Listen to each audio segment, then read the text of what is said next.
तुहार सबके शक्ति भक्ति न देके गणेश भगवान आज पानी नहीं गिरावत है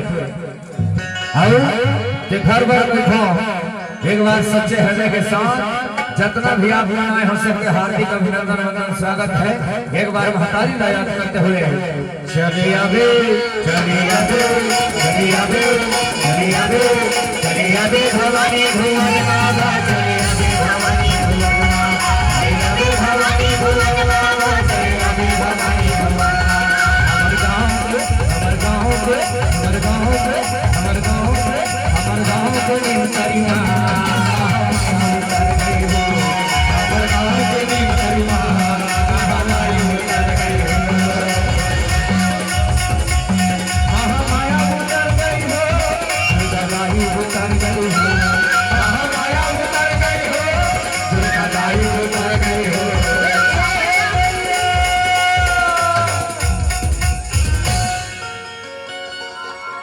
माँ कसम आप माँ की ताली नमस्ते अच्छा नहीं लगते क्योंकि कहते हैं कि तारों की जगमगाहट अच्छी लगती है, तारों की जगमगाहट अच्छी लगती है, दिल में होगा तो खुशी की आहट अच्छी लगती है। ये भी इसी धरती के कलाकार हैं मेरे दोस्त, इन्हें भी तालियों की गड़गड़ाहट अच्छी लगती है। बात ताली बजाकर जयकारा लगाए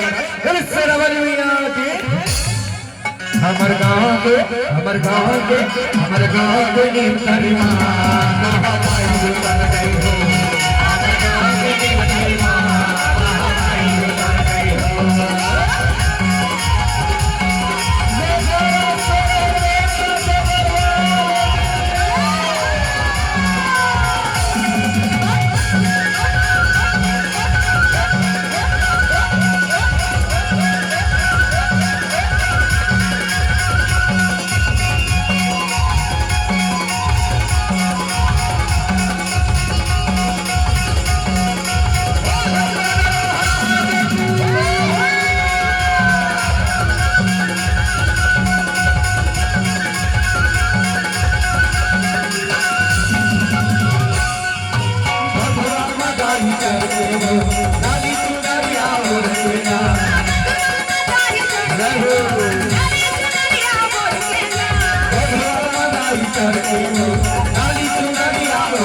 ब्रेक मारने